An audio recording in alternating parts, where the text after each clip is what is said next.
This is it. The Big Daddy against the Cincinnati Bengals is coming up. We're going to walk you through everything you need to know. The Stat Primer's coming up with Gary in a little bit, but we're going to start with the 4 points of victory here from RGR Football. This is Dan Harms. I'm Ryan Tracy. Like and sub right now if you want to know more things like this. And we're going to get started today.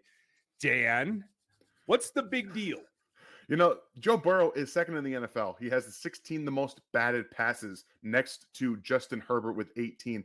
That tells me the Chiefs need to get their hands up. We know that Chris Jones, George Kalafdis have been very good. You know, even Dunlap, they got these long arms. Mm-hmm. They can get their hands on passes. You want to be able to force Cincinnati to have to hold the ball a little bit more, okay? The way to do that, get some hands up. The ball wants to come out quick. Joe Burrow wants to get the ball out to his playmakers fast, and we know that they want to attack downfield in some of those, maybe a second and short, third and short areas. If you can find ways to get them out of that and into maybe some third and long situations with batted passes, then you have a much more success of getting your pass rush going.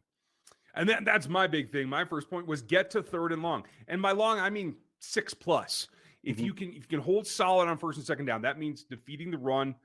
Don't know that we feel it's going to be Mixon, but P. Ryan's been running pretty well for them as well, and they know they can mix it up. But those batted passes on first and second, stop whatever run they give you. If you get to 3rd and 6, you give yourself a chance to be, what do we call it, the positive side of the Spags defense, because you know he's bringing pressure.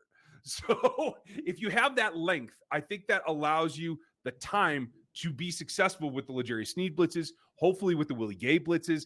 I don't know how much we see Chanel, but I'd like to see him involved as well. So that's it. You got to get the early work done so you can get to 3rd and long, and then you just got to put up points, right? How are we going to do that?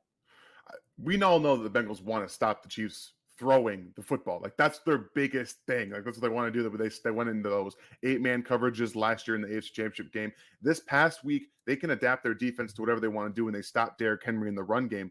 So what are they going to try and do? They're going to try and stop Patrick Mahomes throwing the football. So how do you think the Chiefs need to be able to set up, maybe bring in some of these linebackers and not just letting them drop into coverage? Oh, I don't know. Maybe gash them on first, second down with Isaiah Pacheco in the run game. Maybe you mix in, depending on who's active, some Rojo, some McKinnon. If Melvin Gordon's active, you can run him between the tackles too. I know there's some fumbling issues, whatever. But Isaiah Pacheco, yeah, I mean, we'll see. Isaiah Pacheco is the one thing you can do. There's going to be a lot of space to work with the front, with them setting up to stop the pass. That's perfect. Isaiah Pacheco was best. If you guys missed it again, go check out my rookie spotlight where I talked about Isaiah Pacheco, getting him into space with this offensive line. They've done a great job doing it. They can do it again against the Bengals because there should be a lot of space to work with. Space is exactly it. And I like where you're coming from, because I think Pacheco is a guy that he needs carries within a ball game to get going, to get that feel, in my opinion. I think the volume of carries that he's getting game to game is going to help as well. So let him double down on it. I love that concept. And the space aspect of that also plays into what I want to do, because a lot of people are going to say, oh, they were toying around last week. They didn't feel they had to work hard. And so they threw the ball to Rojo and they threw the ball to Pacheco just for fun to see what would happen.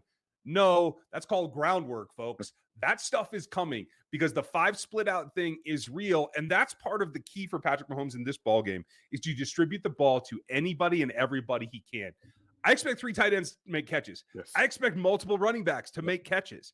Keep the pressure off of Juju. Obviously, Travis is Travis. They're going to be very physical with Travis. And so moving the ball around will alleviate some of that and give them the best chance to get their best performance. This is all mental up here. This ball game is all mental. So if you keep them guessing by distributing the ball as often as possible, that's going to keep them moving.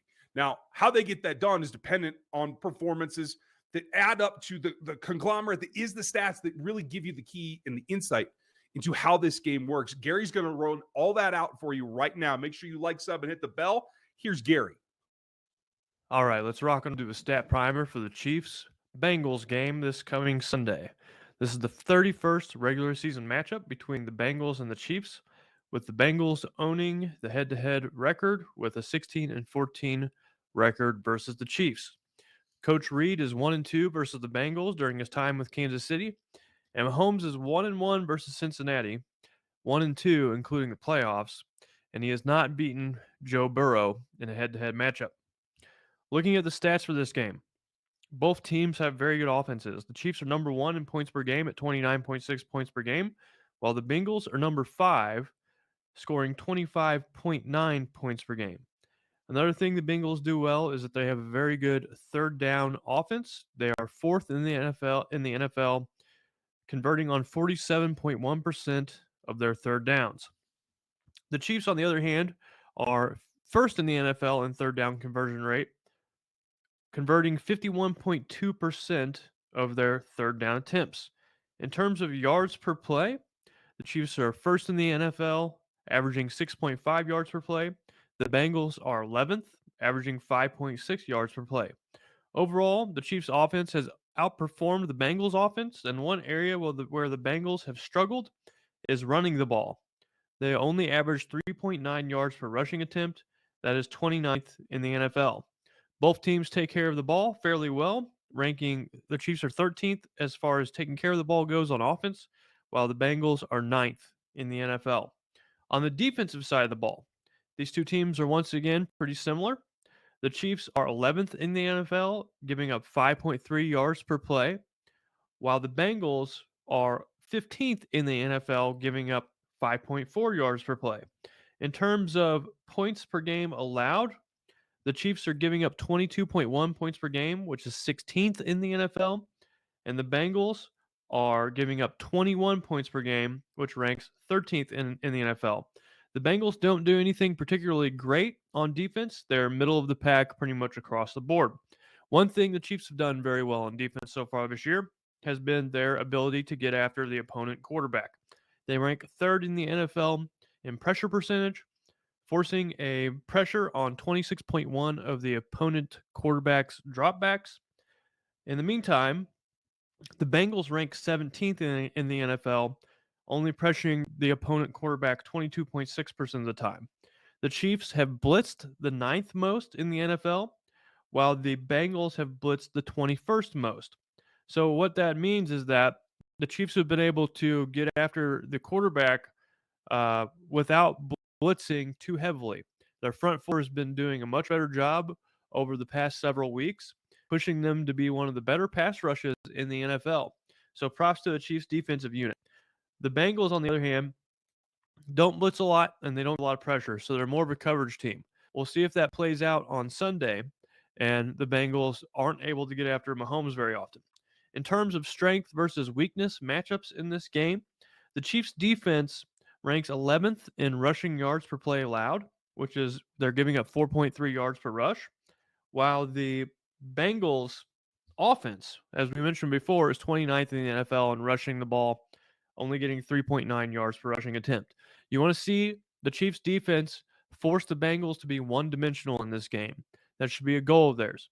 Take away the run game, make Joe Burrow beat them with his arm. Unfortunately, he can do that, but if you take away one of his safety blankets, which is running the ball, it puts a lot more pressure on him.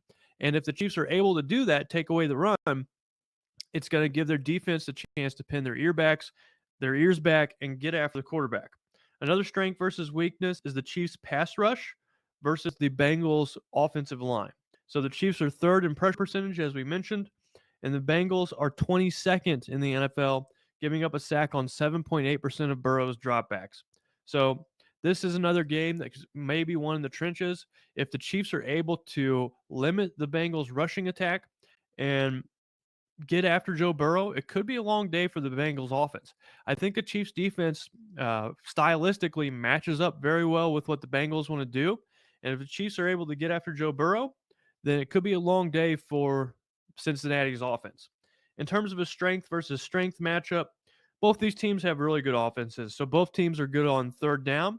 So it's going to be imperative that the Chiefs can just squeak out or squeak out a little bit of good play on third down to try to slow the Bengals offense down.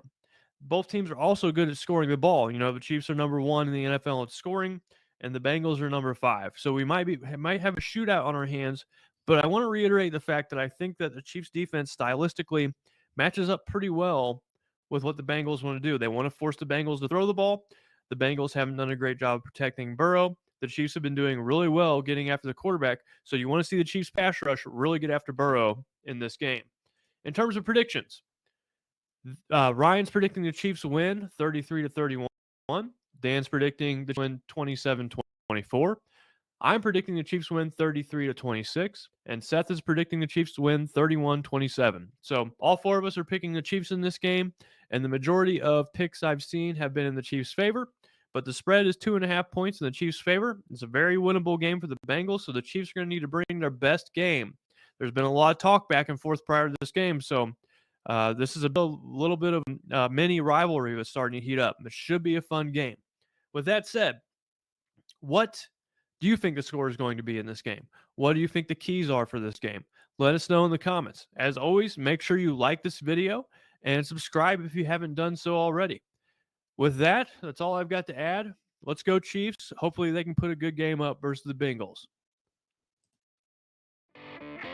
Thanks for watching this video from the team at RGR Football. Click these videos to see more and subscribe to RGR Football.